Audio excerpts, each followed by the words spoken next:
நாம் செல்கிறோம். யாத்திராகமம் 15வது அதிகாரம் 11 13 வரை உள்ள வசனம். யாத்திராகமம் 15வது அதிகாரம் 11 13 வரை உள்ள வசனம். கர்த்தாவே, தேவர்களில் உமக்கு ஒப்பானவர் யார்? பரிசுத்தத்தில் மகத்துவம் உள்ளவரும் துதிகளில் பயப்படத்தக்கவரும் அற்புதங்களை செய்கிறவருமாகிய உமக்கு ஒப்பானவர் யார்? நீர் உமது வலது கரத்தை நீட்டினீர், பூமி அவர்களை விழுங்கி போடுவது. நீர் மீட்டுக் கொண்ட இந்த ஜனங்களை உமது கிருபையினாலே அழைத்து வந்தீர். உம்முடைய பரிசுத்த வாசஸ்தலத்துக்கு நேராக அவர்களை உமது பலத்தினாலே வழி நடத்தினீர். கர்த்தர் நல்லவரும் நன்மை செய்கிறவருமாய் இருக்கிறார். இந்த பகுதியிலே இஸ்ரவேல் மக்கள் செங்கடலை திறந்து கர்த்தர் பாவம் பிடியிலிருந்து விடுதலை ஆக்கி அழைத்து வந்த பின்பு கர்த்தரை துதித்து இஸ்ரவேல் மக்கள் கர்த்தரை பாடுகிறார்கள். உமக்கு ஒப்பான தெய்வம் ஒருவரும் இல்லை, நீரே அற்புதங்களை செய்கிறவர். உம்முடைய கிருபையினாலே உம்முடைய ஜனங்களை வழி நடத்தினீர் என்று சொல்லி கர்த்தரை உயர்த்தி பாடுகிறார்கள். அவருடைய பரிசுத்த பர்வதம் வரைக்கும் அவர்களை கொண்டு வந்து வைக்கிறீர் என்று கர்த்தரை உயர்த்துகிறார்கள். கர்த்தர் நல்லவர், அவருடைய கிருபையினாலே நம்மை வழி நடத்துகிற தேவனாய் இருக்கிறார். ஆபிரகாமை அழைத்து அவனிடத்துல வாக்கு பண்ணினார், நான் உன்னை ஆசீர்வதிப்பேன், உன் சந்ததியை பெருக பண்ணுவேன். அவர்கள் 400 வருடம் எகிப்திலே அடிமைத்தனத்திலே இருப்பார்கள். அடிமைத்தனத்தில இருந்து அவர்களை விடுதலை ஆக்கி பாலம் தேடு ஓடுகிற நலமும் விசாலமான தேசத்துல கொண்டு போய் சேர்ப்பேன் என்று ஆபிரகாமிடத்துல வாக்கு பண்ணினார். அதே போல 400 வருடம் இஸ்ரவேல் மக்கள் பார்வோனுடைய பிடியிலே அடிமைத்தனத்திலே தவித்துக் கொண்டு முறையிட்டுக் கொண்டு தேவனை நோக்கி அவர்கள் கூப்பிட்டார்கள். ஆண்டவர் அதை கண்டார். அவர்களுடைய பாடுகளையும் அவருடைய நெருக்கங்களையும் அவருடைய வருத்தங்களையும் பார்த்து மோசேயை அனுப்பி அவர்களை பார்வோனுடைய பிடியிலிருந்து விடுதலை ஆக்கி ஆண்டவருடைய பெரிதான கிருபையினாலே அவர்களை வழி நடத்துகிறார். ஆண்டவருடைய கிருபையை இஸ்ரவேல் மக்களுடைய வாழ்க்கையில காண்பிக்கிற பொழுது 400 வருடம் அவர்கள் அடிமைத்தனத்திலே அங்கே இருக்கிறார்கள். 430வது வருடத்திலே பலத்த கையோடு எகிப்தை விட்டு புறப்படுகிறார்கள். அப்படி புறப்படுகிற பொழுது இவர்களிடத்தில் இருந்த நிலங்கள், வெள்ளி பொண்ணு, ஆடு மாடு எல்லாவற்றையும் பார்வோன் பிடுங்கி விட்டான். அவர்களை அடிமைப்படுத்தி விட்டான். ஆனால் அந்த பட்டணத்தை விட்டு அவர்கள் எகிப்தை விட்டு கிளம்புகிற பொழுது அவர்களுக்கு வேண்டிய வஸ்திரங்களையும் பொருட்களையும் வெள்ளியையும் பொன்னையும் எகிப்தில் இருக்கிற ஜனங்கள் கொடுக்கும்படியாக தேவன் செய்து சொல்லப்பட்டிருக்கிறது. இஸ்ரவேல் மக்கள் எகிப்தியரை கொள்ளையிட்டார்கள் என்று சொல்லப்பட்டிருக்கிறது. அவர்கள் கொடுமையாக வேலை வாங்கி அவர்களுக்கு வேண்டிய சம்பளத்தை கொடுக்காமல் அவர்களுக்கு கொடுக்கக்கூடிய நன்மையை செய்யாமல் அடிமைப்படுத்தி வைத்திருந்தார்கள். கர்த்தர் ஒரே நாளிலே அவர்களை விடுதலையாக்கி பஸ்க ஆட்டின் மூலமாக அவர்களுக்கு ஒரு பாதுகாப்பை கொடுத்து ஒரு நியமத்தை ஆசரிக்க செய்து பலத்த கையோடு புறப்பட்டு வந்தார்கள். இங்கே அப்படித்தான் சொல்லப்பட்டிருக்கு, நீர் மீட்டு கொண்ட இந்த ஜனங்களை உமது கிருபையினாலே அழைத்து வந்தீர். இன்றைக்கும் ஆண்டவர் நம்மை பெயர் சொல்லி அழைத்திருக்கிறார். பலவிதமான பாரம்பரியத்திலும் பாவத்திலும் பிசாசுடைய அடிமைத்தனத்திலும் இருந்த நம்மை கர்த்தர் ஆபிரகாமுடைய சந்ததியாக இருக்கிற நம்மை நினைத்து கிறிஸ்துவுக்குள்ளாக தேவன் நம்மை தெரிந்து கொண்டு அவருடைய கிருபையினாலே நம்மை அழைத்து இதனால் மட்டும் வழி நடத்தி கொண்டிருக்கிறார். ஆண்டவருடைய கிருபையை நாம் புரிந்து கொள்வது அவசியமாயிருக்கிறது. கிருபை என்று சொல்லுகிற பொழுது தகுதி இல்லாத நமக்கு தேவன் கொடுக்கக்கூடிய ஒரு தகுதி.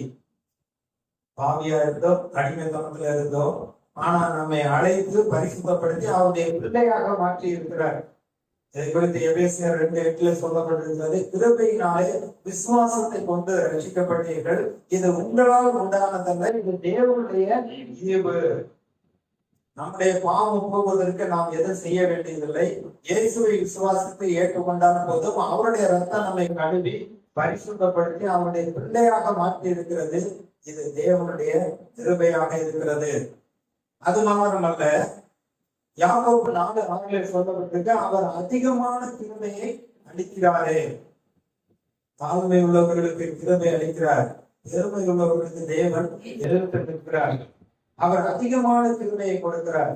மனிதனை உண்டாக்கி ஏதேன் தோட்டத்தில் வைத்து மனிதனுக்கு வேண்டிய எல்லா ஆகாரத்தையும் அவர் ஆயத்தப்படுத்தி பூமியை அவனுக்கு சொந்தமாக கொடுத்து அவனுக்கு தேவனுடைய ஞானத்தை கொடுத்து எல்லாவற்றையும் ஆண்டு கொள்ளும்படி தேவன் அவர்களை ஆசீர்வதித்தார் என்று சொல்லப்பட்டிருக்கிறது. ஆண்டவர் ஏராளத்தின் தேவன், தாராளத்தின் தேவன். அவர் அளவில்லாத கிருபையை அவர் கொடுத்தார். ஆதியில மனுஷனை உண்டாக்குன பொழுது அவனுக்கு அவ்வளவு கிருபைகளையும் தேவன் கொடுத்தார் என்று சொல்லப்பட்டிருக்கிறது. இப்படி இந்த பூமியிலே தேவனுடைய கிருபையினாலே நாம் நன்றாக வாழ்வதற்கு, சுகமாய் வாழ்வதற்கு, சமாதானமாய் வாழ்வதற்கு தேவன் இந்த கிருபையை நமக்கு கொடுக்கிறாரே, இந்த வரத்தை நமக்கு கொடுக்கிறாரே, இதை குறித்து நாம் ஜாக்கிரதையாக இருக்க வேண்டும். அப்போஸ்தலனாகிய பவுல் 1 கொரிந்தியர் 15வது அதிகாரம் 10வது வசனத்திலே இப்படியாக சொல்கிறார், ஆகிலும் நான் இருக்கிறது தேவ கிருபையிலே இருக்கிறேன். இந்த பூமியிலே நாம் இம்மட்டும் நம்ம பாதுகாப்போடு சுகத்தோடு இருப்பது ஆண்டவருடைய பெரிதான கிருபையா இருக்கிறது. அவர் எனக்கு அருளிய கிருபையை விருதாவாக வாக்குகிறதில்லை. தேவன் அப்போஸ்தலனாகிய பவுலுக்கு ஒரு கிருபையை கொடுத்தார். அந்த கிருபையை நான் விருதாவாக போக்கவில்லை என்கிறார். அவர்கள் எல்லாரையும் நான் அதிகமாய் பிரயாசப்பட்டேன், ஆகிலும் நான் அல்ல, என்னுடனே இருக்கிற தேவ கிருபையை அப்படி செய்தது. தேவன் ஒவ்வொருவருக்கும் அவர் தன்னுடைய கிருபையை கொடுக்கிறார். சொல்லுவார்கள், இந்த பூமியில வாழ்றதுக்கு வழியே இல்லை, நன்றாக வாழ்றதுக்கு வழியே இல்லை என்று சொல்லுவார்கள். ஆனால் தேவன் எல்லா ஆதாரங்களையும் நமக்காக வைத்திருக்கிறார்.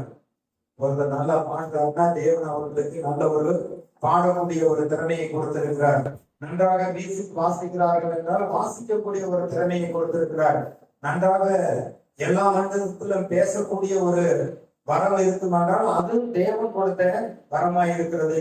அப்போஸ்தலனாகிய பவுல் நன்கு படித்தவர், கற்றறிந்தவர். ஆனால் தேவனுடைய சுவிசேஷத்தை எல்லா மக்களுக்கும் அறிவிக்கக்கூடிய ஒரு விசேஷித்த கிருபையை தேவன் அவருக்கு கொடுத்தார். அந்த கிருபையை நான் விருதமாக போக்கவில்லை என்று சொல்லுகிறார். கொலோசியர் 1 அதிகாரத்துல 29வது வசனத்துல பவுல் தன்னை குறித்து சொல்கிற பொழுது